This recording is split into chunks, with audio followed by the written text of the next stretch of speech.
مجھے اب چلنا چاہیے یار، بہت دیر ہو گئی ہے۔ اس نے ہاتھ میں پہنی گھڑی میں وقت دیکھا جس میں سوئیاں 2 کے ہندسے پر چکمگا رہی تھی۔ ہلکی سی پریشانی اس کے چہرے پر نظر آ رہی تھی، اور آج سے پہلے وہ کبھی اتنی رات گئے حویلی سے باہر نہیں رہا تھا۔ لیکن آج اس نے سامنے بیٹھے دوستوں پر نگاہ ڈالی۔ سارے کے سارے بدیسی دوست آج ہی جمع ہو گئے تھے اور اسے اپنے ساتھ بٹھائے بڑی دیر سے باتوں میں مگن تھے۔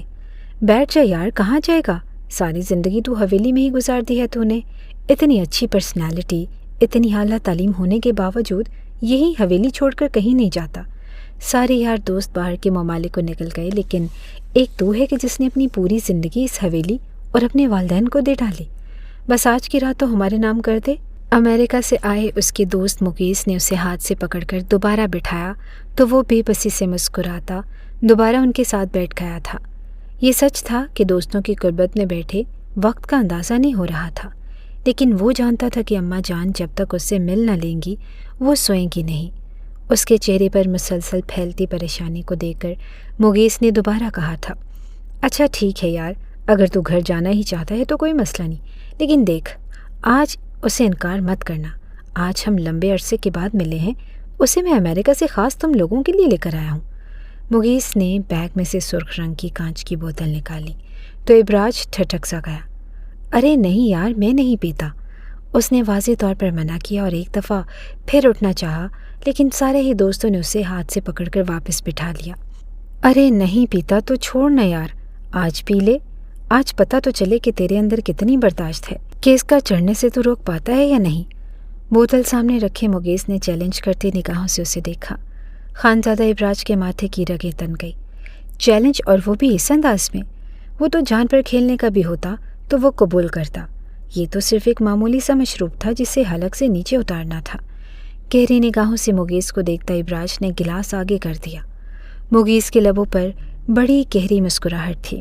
بوتل کو کھولتے ہی اس نے مشروب کانچ کے گلاس میں انڈیلنا شروع کر دیا۔ بس یا پھر اور ڈالوں؟ آدھے سے زیادہ گلاس بھرتے اس نے معنی خیز نگاہوں سے ابراج کو دیکھا جو بالکل خاموش بیٹھا گلاس کو تک رہا تھا۔ بغیر ایک لفظ کہے اس نے گہری نگاہوں سے ان سب کے چہرے کو دیکھا اور گلاس اٹھا کر منہ سے لگا لیا تھا۔ اسے غٹا غٹ مشروب پیتے دیکھ کر ان سب نے زوردار انداز میں تالیاں بجائیں۔ واہ براج، تو نے ثابت کر دیا کہ تو کچھ بھی کر سکتا ہے۔ بس اب ہم تجھے گھر جانے سے نہیں روکیں گے، تو نے دوستی کا حق ادا کر دیا۔ مغیث نے ہنستے ہوئے اس کے کندھے پر ہاتھ مار کر بولا تھا۔ وہ اپنے چہرے کے زاویوں کو بگڑنے سے بچاتا اٹھ کھڑا ہوا تھا، اور سچ تھا کہ اس نے پہلی دفعہ یہ ممنوعہ مشروب چکھا تھا۔ دوستوں سے ہاتھ ملاتے وہ اٹھ کھڑا ہوا اور ماحول میں ٹھنڈ بڑھ گئی تھی۔ چاروں جانب دھند چھائی ہوئی تھی۔ وہ لوگ خانزادہ ابراج کے ڈیرے پر موجود تھے۔ دوست بھی اسے جاتا دیکھ کر ایک ایک کر کے اٹھنے لگے۔ وہ اپنی سفید شال کو کندھے پر ڈالتا اپنی سیاہ پراڈو میں آ بیٹھا تھا۔ گاڑی سٹارٹ کر کے اس نے اس کا رخ حویلی کے راستے پر ڈال دیا۔ ابھی اسے ڈرائیو کرتے ہوئے تھوڑی دیر گزری ہی تھی کہ اسے بے طرح سے گھبراہٹ اور گرمی محسوس ہونے لگی۔ حالانکہ باہر کا درجہ حرارت 3 ڈگری سینٹی گریڈ تھا۔ گاؤں میں اس وقت بے حد ٹھنڈ تھی اور یہ دسمبر کی ایک ٹھٹھرتی ہوئی رات تھی، مگر ابراج کو یوں لگ رہا تھا جیسے اس کے اندر کسی نے آگ کا الاؤ بھڑکا دیا ہو۔ مسلسل ماتھے پر آتے پسینے کو صاف کرتے وہ نظر سامنے جمائے ہوئے تھا اور بار بار سامنے کا منظر دھندلا جاتا۔ دانتوں پر دانت جمائے وہ کوشش کر رہا تھا کہ اس کا دماغ نشے کی گرفت میں نہ آئے۔ حویلی کے دروازے پر قدم رکھتے تک وہ اس کا پورا وجود پسینے میں نہا چکا تھا۔ شال اس نے گاڑی میں ہی پھینک دی اور تیزی سے دروازہ بند کرتا اندر کی سمت چلا گیا۔ راہداری میں کھڑے ہو کر اس نے ایک دفعہ پلکیں جھپکا کر اپنے کمرے کا رخ متعین کیا اور اس کا کمرہ دائیں طرف تھا۔ اس کی قسمت اچھی تھی کہ وہ لڑکھڑا کر گر نہیں پڑا۔ مضبوطی سے قدم جماتے وہ اپنے کمرے کی جانب بڑھا، جب ہی وہ بری طرح سے چونکا۔ درمیان میں اماں جان کا کمرہ آتا تھا اور اس وقت اپنے کمرے کا دروازہ کھول کر اسمارا بیگم باہر جھانک رہی تھی۔ آ گیا میرا شہزادہ، آج بڑی دیر لگا دی، کب سے میں تمہارا انتظار کر رہی تھی۔ اماں جان کے لہجے میں انوکھی سی چمک تھی۔ ابراج محسوس نہ کر پایا، وہ تو ان کے قریب جانے سے بھی کترا رہا تھا کہ کہیں وہ اس کے منہ سے آتی مخصوص مہک کو سونگھ نہ لیں، اور اپنی کیفیت سے وہ خود بھی گھبرا گیا تھا۔ اسے کچھ ایسا چاہیے تھا جو اس کے نشے کے اثر کو ختم کر سکتا تھا۔ اماں جان، کیا ایک کپ چائے مل جائے گی؟ اس نے محتاط انداز میں پوچھا۔ اسمارا بیگم کھل کر مسکرا دیں۔ کیوں نہیں بیٹا، ابھی اپنے کمرے میں جاؤ، میں چائے بھجوا رہی ہوں۔ ابراج اپنی کیفیت پر قابو پانے میں مصروف تھا۔ سمجھ نہ سکا کہ آخر ماں کے چہرے پر رات کے 2 بجے اتنی گہری مسکان کیوں تھی۔ انہیں سلام کرتا وہ لمبے لمبے ڈگ بھرتا سیدھا اپنے کمرے میں چلا گیا اور دروازہ بند کرتے ہی اس نے گرمی سے مجبور ہوتے اپنی قمیض اتار پھینکی۔ اے سی آن کرتے بالکل اس کے سامنے کھڑا ہو گیا۔ کیا ہو گیا تھا مجھے؟ ذرا سا دوستوں نے مجھے بہکایا اور میں اتنی بڑی غلطی کر بیٹھا۔ جانتا بھی ہوں کہ یہ سب حرام ہے۔ دونوں ہاتھوں میں وہ سر پکڑے بری طرح سے پچھتا رہا تھا۔ آس پاس کے منظر اب اس کی آنکھوں کے سامنے گھومنے لگے۔ قریب تھا کہ وہ وہیں گر کر گہری نیند سو جاتا جب دروازے پر دستک ہوئی۔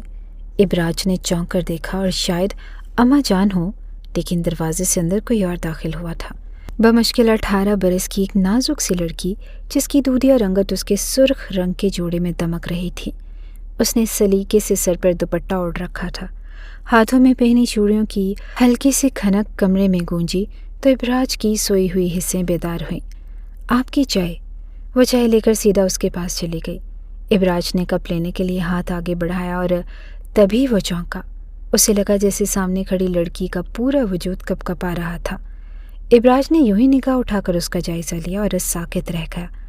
اتنا مکمل حسن، اتنی کاملیت کون تھی؟ وہ مبہوت اسے تکتا رہ گیا۔ اس نے آنکھوں میں کاجل ڈال رکھا تھا۔ سنہری آنکھیں جھکی ہوئی تھی اور اس کی پلکیں لمبی تھی جن کے آخر میں خم بنے ہوئے تھے۔ اونچی اور ستھو ناک اور سرخ تراشیدہ لب وہ حسن کے سارے معیاروں پر پوری اترتی تھی۔ ابراج بے ساختہ اپنی جگہ سے اٹھ کھڑا ہوا۔ چائے لے لیں پلیز، لڑکی نے ایک دفعہ پھر کہا۔ ابراج نے چائے پکڑنا چاہی لیکن اسی پل اس کا سر بری طرح سے چکرایا تھا۔ وہ اپنی ہی چھونک میں اس لڑکی کو لیتا سیدھا فرش پر جا گرا۔